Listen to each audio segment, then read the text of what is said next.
Atentos saludos, amigas y amigos de su programa Dialéctica, porque la verdad importa. Nueva vez llegando a ustedes con este programa en que tratamos temas de corte filosófico, teológico, político, económico y de otra índole. Hoy tenemos un tema muy importante. Desde hace varios días estamos tratando temas que son conexos con la ética y la moral. Hemos hablado, por ejemplo, del principio de confidencialidad. Y ahora vamos a hablar de la buena práctica, con énfasis en la buena práctica profesional. Cuando se habla de buena práctica, se infiere que también existe una mala práctica. Normalmente la buena práctica, como su nombre lo dice, práctica, tiene un carácter empírico, es decir, es el resultado de una experiencia, de un ejercicio desarrollado. Y entonces es buena porque la experiencia es buena. Significa que los procesos que se han ejecutado han concluido satisfactoriamente, han satisfecho las necesidades, las expectativas, y entonces por eso esas prácticas o esas acciones son consideradas buenas. Hay buenas prácticas que son resultado del ejercicio de un oficio determinado, de modo que no depende necesariamente del carácter profesional. El chinero podría realizar una buena práctica cuando higieniza bien su sitio de venta, su producto, cuando tiene un dispensador para los residuos de las personas que los consumen. Eso es una buena práctica y él no es un profesional. Pero también hay una buena práctica que es producto del ejercicio profesional y entonces para este sí se contempla una suerte de protocolos, cuya observación es entonces la que determina que efectivamente la persona ha ejecutado una buena práctica. Los protocolos garantizan una previsión de resultados, de modo que si se toman en cuenta o cuando se toman en cuenta, se puede como prever que efectivamente se va a tener unos resultados más o menos aproximados. Y por eso, en término profesional, en la buena práctica profesional, entonces se toman en cuenta una serie de protocolos, se enseñan por ejemplo, a los estudiantes en ética profesional, se les habla de esos protocolos porque son los que prevén buenos resultados, son los que apuntalan una buena práctica cuando esto se toma en cuenta. Dentro de los principales protocolos de la buena práctica profesional y que vamos a desarrollar en el programa, está el protocolo metodológico, cuando se sigue una metodología. El ejercicio profesional supone seguir un método operativo, es seguir una metodología de accionar, que diferencia notablemente del ejercicio de un oficio que normalmente entonces no toma en cuenta esa metodología. Otro protocolo muy importante en la buena práctica profesional es el protocolo social. De hecho, con frecuencia se habla de etiqueta y protocolo. Y entonces el protocolo implica tomar en cuenta las calidades de las personas que intervienen en un proceso. Por ejemplo, las calidades profesionales, académicas, de nombramiento, de autoridad por parte de las personas. Entonces, la buena práctica profesional en el plano social implica la identificación de esas calidades. Otros tres protocolos importantes son el protocolo de salud. La buena práctica profesional implica tomar en cuenta la salud. Ningún empresario, ningún negociante, ningún profesional tiene derecho a lucrarse a costa de perjudicar la salud de los clientes y los consumidores. Por lo tanto, hay un procedimiento fundamental que incluso está normatizado normalmente en los países mediante leyes que establecen y que llaman al cumplimiento del protocolo de salud como ejemplo de buena práctica profesional. El protocolo de seguridad, igual, ningún profesional tiene derecho a beneficiarse del riesgo para la integridad física, incluso la integridad moral de sus clientes y consumidores. Y por lo tanto, la seguridad social y la seguridad laboral son factores esenciales. Y también está el protocolo medioambiental, que es el más moderno en nuestros tiempos y que se apoya fundamentalmente en garantizar la autosostenibilidad y garantizar también la preservación del medio ambiente. Por tanto, vamos a hablar de esos protocolos que garantizan la buena práctica profesional, y el incumplimiento de ellos entonces sería la mala práctica profesional, que implica una serie de acciones y de sanciones, como por ejemplo sanciones morales, sanciones éticas y sanciones penales o sanciones legales. De eso vamos a hablar con ustedes, pero antes quiero presentarles los medios a través de los cuales llegamos a ustedes, y al cabo de presentar esos medios entonces iremos a una breve pausa. Llegamos a ustedes a través de los canales 101 y 1101 en alta definición de Claro, los canales 81 tanto de Altiz como de Aster, el canal 20 de Telecable Dominicano, 46 de Win Telecom, el canal 647 de Fire TV Stick.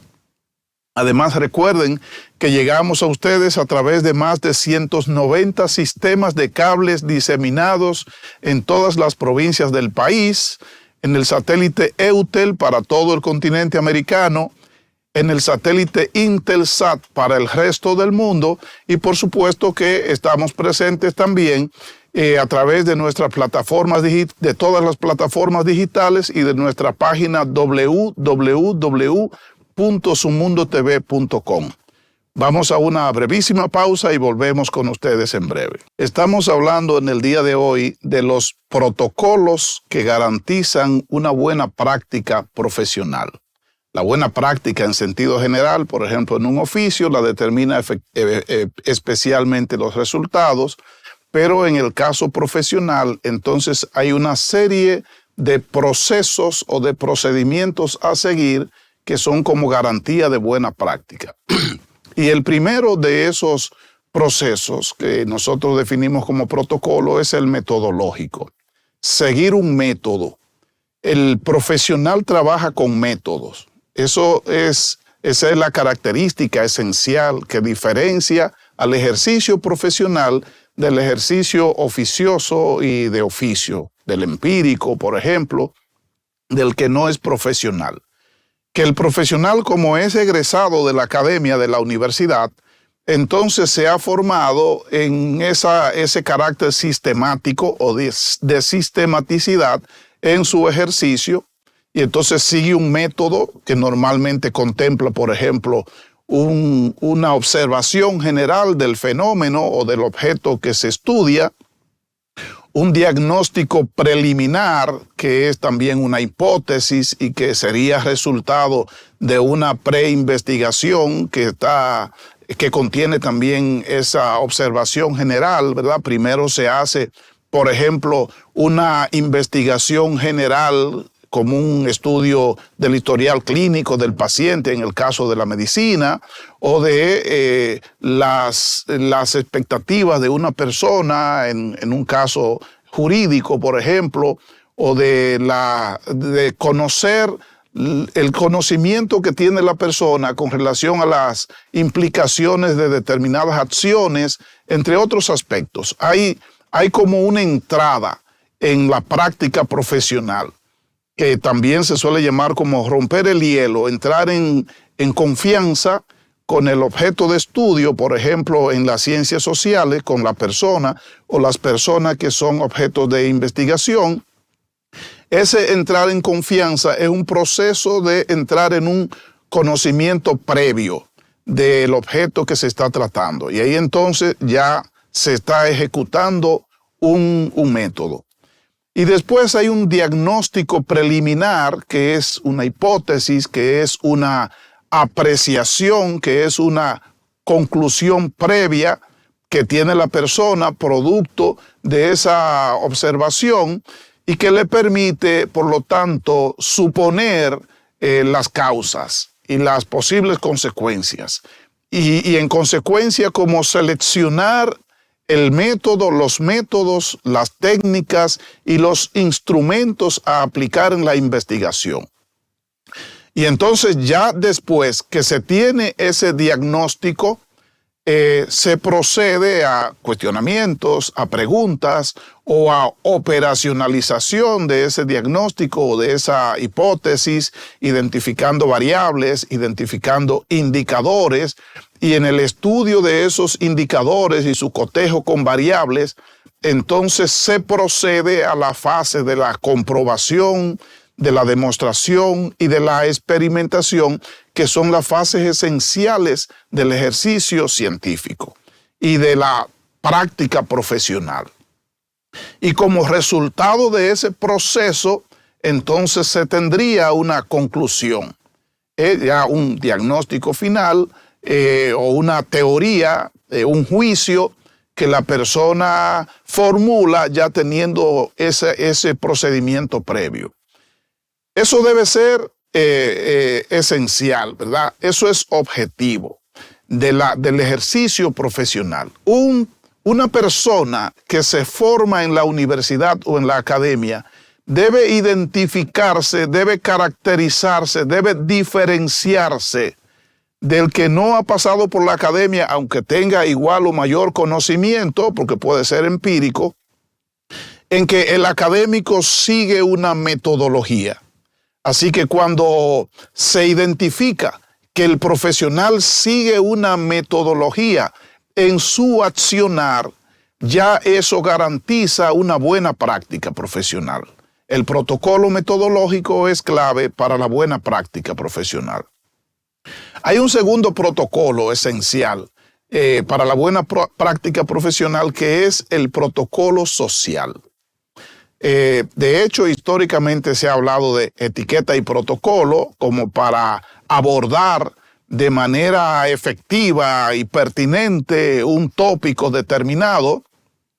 Y entonces el protocolo implica el reconocimiento de los caracteres formales, la formalidad, el formalismo en el plano profesional importa.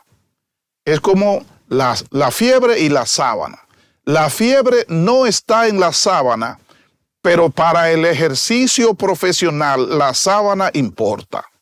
Para un ejercicio ligero, oficioso, entonces probablemente, o como sucede con frecuencia con el empírico, que de inmediato se va al fondo del tema que estudia. Por ejemplo, cuando una persona estudia a nivel técnico, en un instituto técnico, normalmente entra en contacto de una vez con aquello que estudia, si estudia informática, si estudia contabilidad, si estudia enfermería, secretariado, a nivel técnico, desde el primer día probablemente ya entra en contacto con los factores propios de su formación.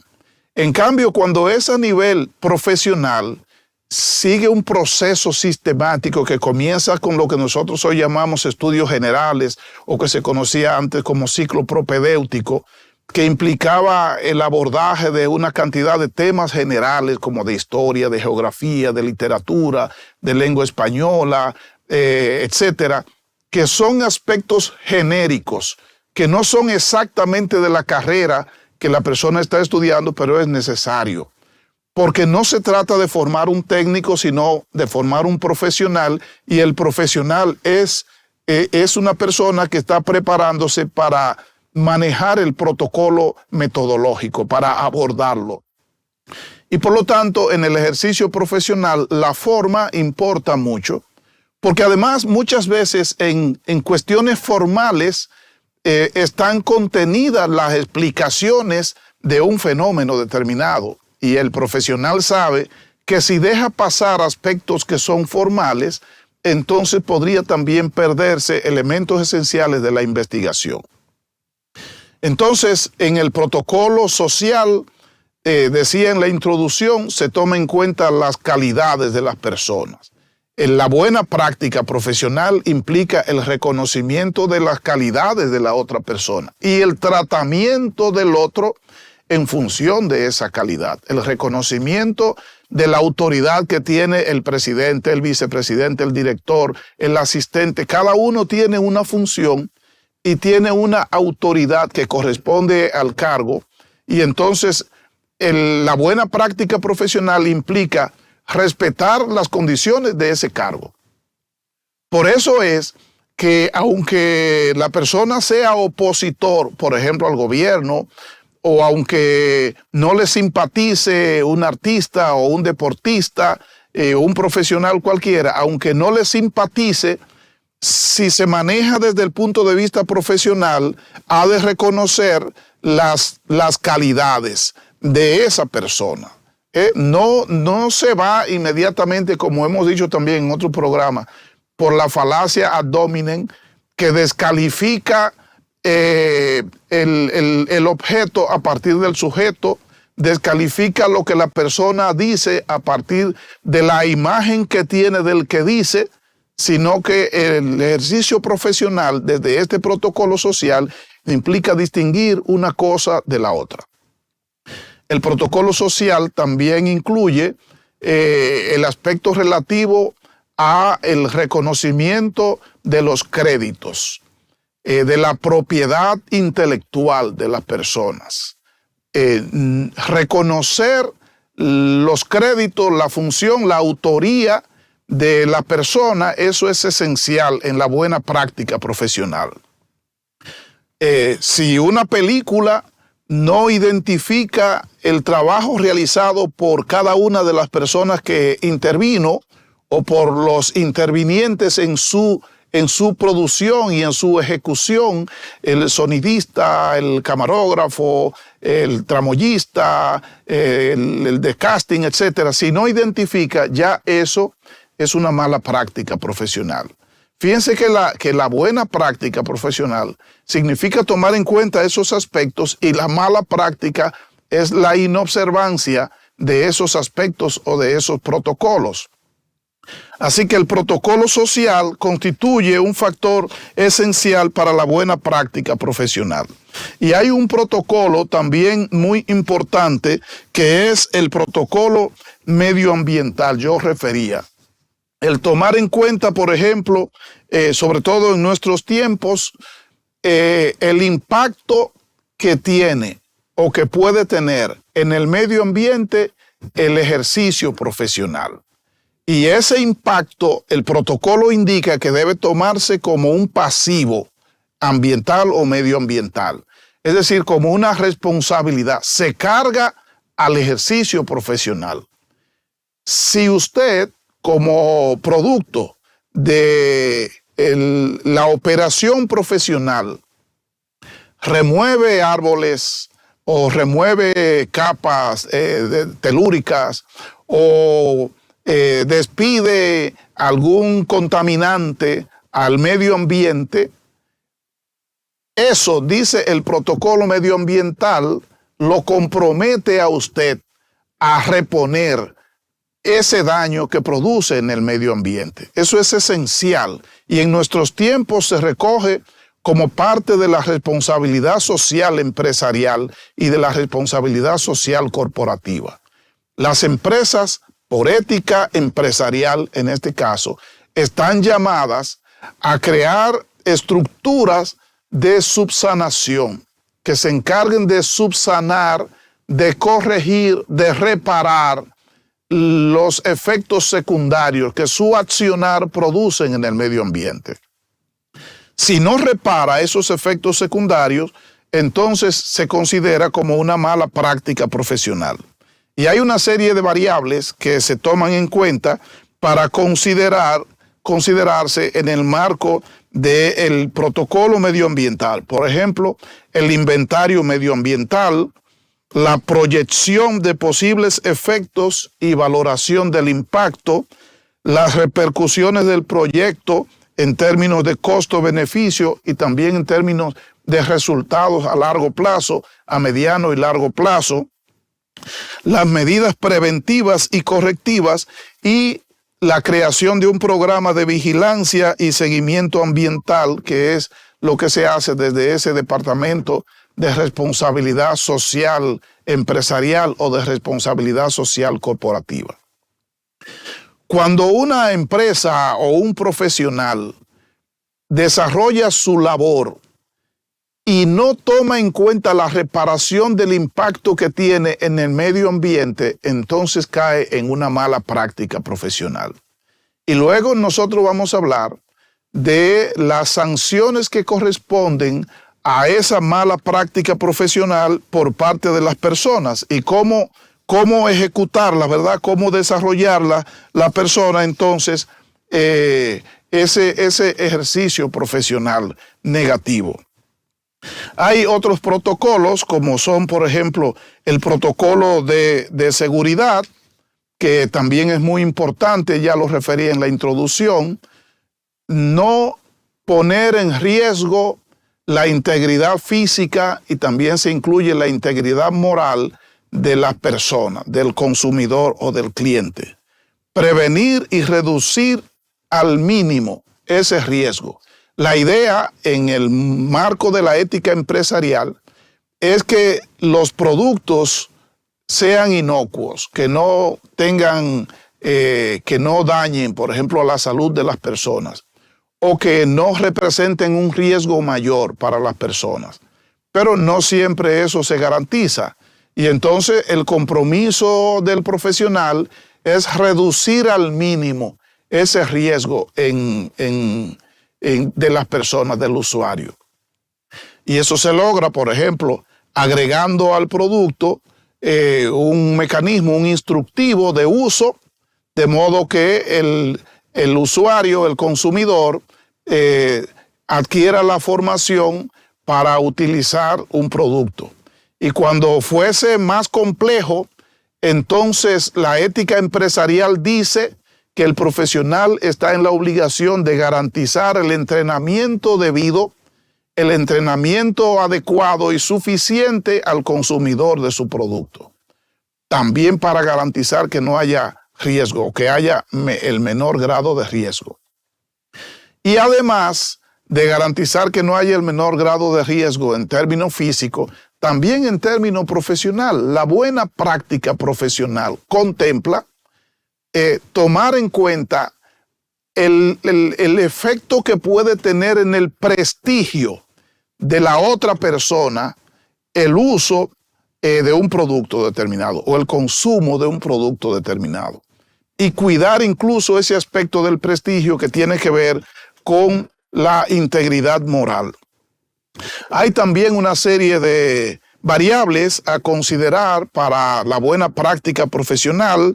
He referido el entrenamiento que debe dársele a la persona, pero, por ejemplo, cuando se trata de un profesional o de una empresa que trabaja con multitudes o con grupos de personas, el protocolo de buena práctica profesional llama al ejercicio permanente de simulacros preventivos frente a posibles siniestros o accidentes o atentados que puedan producirse a la seguridad. La previsión meteorológica también es esencial. Antes del montaje de un evento, tener conocimiento previo de las condiciones meteorológicas. Eso le permite entonces tomar medidas frente a las situaciones que puedan presentarse. El empleo de barreras físicas y de controles de acceso, muy importante también para la seguridad y que son ejemplos de buena práctica profesional. El empleo de un personal y control de acceso, incluyendo el uso de medios tecnológicos, el control de aforo y de salidas de emergencias.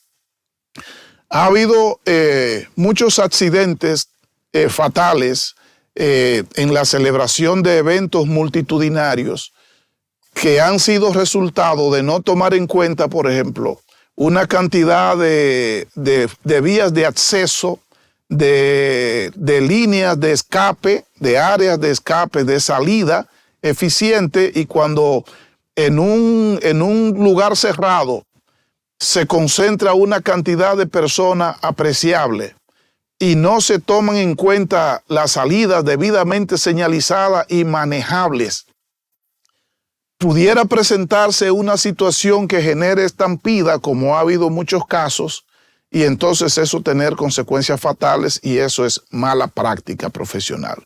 Así que la buena práctica profesional implica tomar en cuenta esos aspectos del aforo y esos aspectos de la identificación del espacio, de la capacidad del espacio para una cantidad determinada de personas, incluyendo la garantía de seguridad laboral. O sea que el seguro frente a siniestros o frente a situaciones de seguridad o situaciones adversas que pudieran presentarse es parte de la buena práctica profesional. Cuando no se toman en cuenta, entonces es una mala práctica profesional y eso tiene una serie de sanciones. Hay también otro tipo de mala práctica profesional, como es, por ejemplo, el caso de la salud. La salud es uno de los protocolos esenciales para la buena práctica profesional. Cuando no se contemplan, cuando no se toman medidas, incluyendo el seguro médico para empleados y trabajadores, incluyendo los recursos de aislamiento y de protección para los empleados, especialmente que manejan instrumentos y recursos que tienen implicaciones negativas o que pueden provocar accidentes determinados, el establecimiento de rampas de acceso con carácter inclusivo, el establecimiento de recursos sanitarios también para las personas, el reconocimiento de incluso del derecho que tiene la persona cuando se trata de cuestiones de salud en el orden parlamentario. Por ejemplo, cuando una persona pide permiso para salir de un evento, de una clase, por ejemplo, por necesidad de ir al baño o por necesidad de medirse la presión o de atenderse una situación previa de salud, es obligatorio conceder ese permiso o esa autorización, porque el tema de la salud es esencial, es fundamental. El compromiso de salud es fundamental, incluso está regulado, como decía, por leyes. Por ejemplo, en nuestro país, la ley 4201 sobre salud llama a que se tomen las previsiones del lugar. Por ejemplo, la orientación a una persona que consume, por ejemplo, bebidas alcohólicas o cigarrillos. La ley establece, y la ética, que ese profesional o esa empresa está en la obligación de advertir al consumidor que el consumo de ese producto o el uso de ese producto puede perjudicarle la salud o es perjudicial para la salud. Y en algunos países desarrollados, incluso el compromiso ético no es solo decirle que es perjudicial para la salud, sino decirle qué tipo de daños le produce a la salud. Es decir, el consumidor debe estar suficientemente informado sobre los riesgos con los productos o servicios que consume, y si no se garantiza esa efectiva información, entonces es una mala práctica profesional. Y eso es cuando no sea posible evitar impacto en la salud, porque el mandato ético es, y el protocolo establece, es la inocuidad del producto, como decía, pero cuando no fuese posible, como el caso del cigarrillo, el caso del alcohol y otros más, o productos, por ejemplo, que generan adicción, entonces el cliente debe saber que ese producto es adictivo o puede producirle adicción o puede producirle cualquier otro tipo de efecto secundario. Eso es esencial dentro de la buena práctica profesional. Y también en este caso del protocolo de salud se contemplan diversas variables. Por ejemplo, el entrenamiento y simulacro decía permanente sobre manejo de accidentes y crisis. El estacionamiento o el establecimiento de estaciones para primeros auxilios. Eso se mide a partir de la cantidad de personas que concentra una institución, por ejemplo, un colegio o una universidad o un club que concentra a muchas personas. Dependiendo de la cantidad de personas, es entonces la mayor probabilidad de que haya necesidad de algún tipo de asistencia.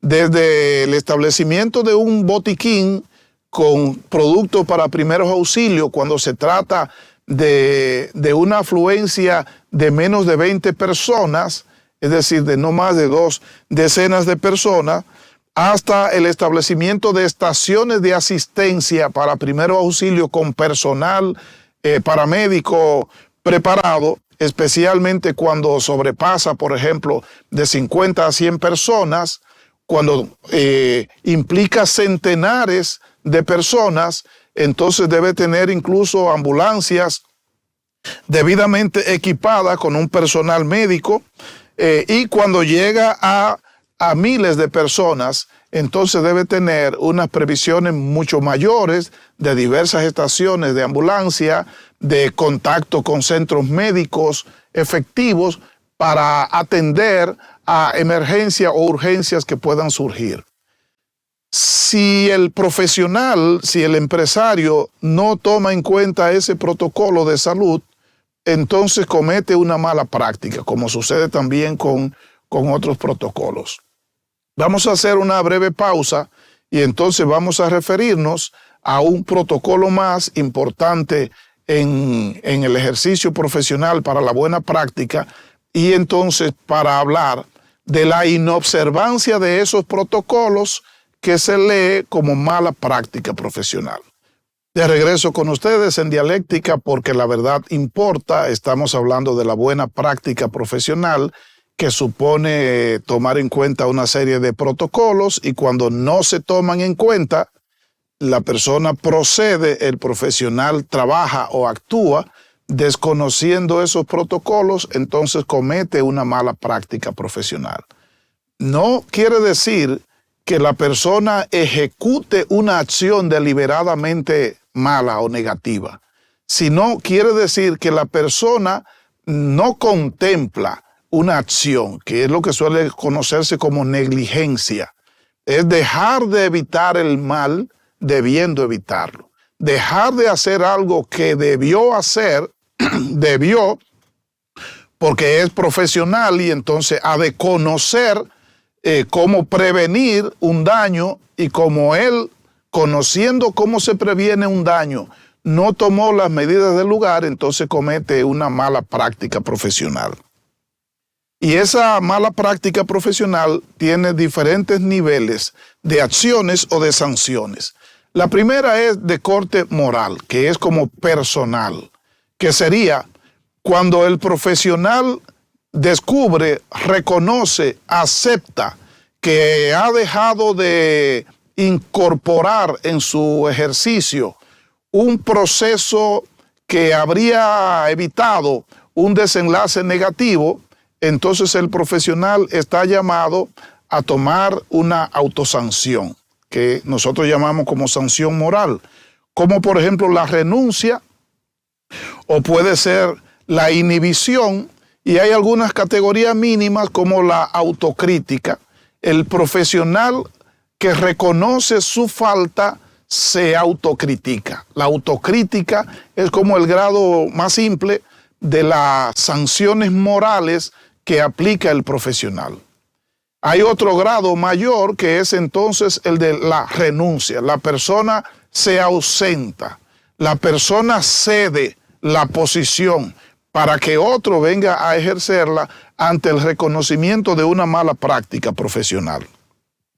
Nosotros tenemos múltiples ejemplos de renuncias como expresión de esa mala práctica profesional. Decía la prensa el 7 de julio del año 2022, la prensa londinense, que el primer ministro Boris Johnson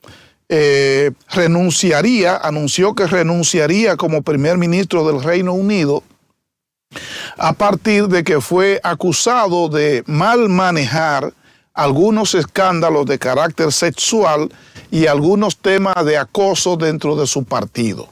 Y efectivamente, en la fecha, el primer ministro inglés renunció a su cargo en reconocimiento, en aceptación de mala práctica profesional, de inobservancia de procesos que debió acometer. Y previo a su renuncia ya lo habían hecho también otros funcionarios de su gabinete, de modo que él estuvo en buena parte también presionado. Ahí al aspecto moral, que es el libre, también se agrega un aspecto de incidencia desde el exterior, desde fuera, que lo llevó entonces a la toma de esa decisión. Conocemos el caso del presidente Richard Nixon en el año 1974 en los Estados Unidos, que tras ser acusado de haber mal usado los recursos de inteligencia del Estado en el espionaje del edificio Watergate, también presentó renuncia al gobierno. Y nosotros conocemos el caso de la renuncia del Papa Benedicto XVI, que aunque no es como una autosanción, es una acción que él dijo estaba tomando, dado que entendía que había entrado en un proceso de incapacidad física para manejar las responsabilidades del cargo y de cansancio por el tema de su edad. Entonces, la buena práctica profesional implica eso. Cuando usted profesional reconoce o descubre que no está reuniendo las condiciones suficientes para el desempeño de su cargo, lo que la ética profesional, lo que la buena práctica llama, es que usted se hace a un lado para no entorpecer, para no afectar, para no dañar el proceso de la empresa. Y hay otros casos, o de la institución, y hay otros casos también que son de la inhibición, que se utiliza mucho, por ejemplo, en el campo jurídico. El juez se inhibe cuando reconoce que pudiera alterar la independencia o la objetividad en sus decisiones porque tiene comprometido cuestiones de sentimientos o situaciones previas. Por ejemplo, en el periódico Diario Libre del 22 de agosto del año 2022, dice: juez se inhibe en caso de la muerte de Manuel Duncan. Y entonces el juez Juan Francisco se inhibió en el caso de la muerte de un comunicador, alegando que en una plaza pública él había hecho un comentario sobre el video en el que se veía lo ocurrido. Y entonces, como él ya se había pronunciado, había hecho un comentario que probablemente algunas personas lo escucharon viendo el video, y ahora le llegó el caso sobre el que él debía fallar, él decía en los argumentos de su inhibición que pudieran dudar las personas de la objetividad suya, o que ya estaba contaminado porque había como un prejuicio, había como prejuzgado, porque él se había pronunciado al respecto. Entonces, por eso en el campo jurídico, el juez no se pronuncia, no habla de un caso determinado, porque pudiera llegar a su corte, a su tribunal, a sus manos, el conocimiento del caso y el tener que tomar una decisión. Y si ya él se ha expresado al respecto, esa expresión condiciona, afecta o lesiona la integridad de su decisión. Y entonces se inhibe. La inhibición es entonces hacerse a un lado para que otra persona sea que conozca el caso. La inhibición entra también dentro de las acciones en este caso. Pudiera ser eventualmente sanción moral, porque la persona pudiera decir, es que yo he cometido una falta porque me he pronunciado de manera previa a ese hecho y entonces yo no merezco ahora conocer el fondo del caso porque podría contaminar el proceso. Esas son entonces sanciones de carácter moral. Hay otro tipo de sanciones para la mala práctica profesional que son de carácter ético. Y entonces esta ya no es la persona que se la aplica, sino que se la aplican a las personas, otros, pero no tiene implicaciones penales directamente. Como por ejemplo la desvinculación, la multa o la orden de el juicio público o la inhabilitación. Inhabilitar a las personas. También en el caso jurídico existe la recusación, que es como la contraparte de la inhibición. Si él no tomó una decisión moral de abstenerse de conocer el proceso, entonces ahora una de las partes o las partes lo recusan para exigirle entonces que se aísle del proceso por el impacto que pudiera tener en la objetividad del mismo. Y entonces en este caso de las sanciones éticas tenemos otros ejemplos. En CNN, en JMT, el día 2 de julio del año 2024 se decía, la Corte Suprema del Estado de Nueva York inhabilitó el martes al ex alcalde de la ciudad de Nueva York, el señor Giuliani, por su participación en los esfuerzos de interferencia electoral en un juicio que estaba llevando en representación legal del candidato en ese tiempo, Donald Trump, o de político de oposición Donald Trump. Decía el jurado, al referirse al caso, que en repetidas y de manera intencional, el doctor Giuliani había hecho declaraciones falsas, algunas de las cuales como perjurio, es decir, él se había comprometido bajo juramento a que diría solo la verdad o a que lo que estaba diciendo era verdad, y al determinarse que no era cierto, eso es perjurio y eso es un delito de audiencia, eso es una falta grave que tiene implicaciones de carácter ético. Puede ser que el profesional se dé cuenta de que ha cometido la falta y sea el profesional entonces quien se aleja del caso, renuncia al caso, y entonces esa es una sanción moral. En este caso, él se da cuenta o dándose cuenta de todos modos no se aísla del caso, sino que se mantiene en él, y entonces es la Corte la que toma la decisión de inhabilitarlo, que es excluirlo del caso, pero la inhabilitación también implica crearle un impedimento para el ejercicio profesional durante un tiempo determinado. Puede ser durante unos años y en algunos casos también se hace de manera definitiva. Hay otros casos muy recientes de este mismo mes de marzo del año 2025, la ex candidata presidencial Marine Le Pen, francesa, quedó inhabilitada a un cargo público por 5 años, incluyendo 4 años de prisión. Ahí también tiene una sanción de carácter penal. Hay una sanción de carácter ética que es entonces la inhabilitación. Inhabilitarla porque consideran que ha cometido mala práctica, faltas. Y por lo tanto se le limita, se le impide el ejercicio profesional. Esa es una sanción de tipo ético, establecido desde el Código de Ética Profesional. Y entonces ya saben que desde el Código Penal se toman otras decisiones, en este caso, que es de la privación de libertad. Y hay también otros casos, por ejemplo, de unos médicos, ha sucedido en Uruguay, ha sucedido también en Argentina, entre otros, que han sido inhabilitados.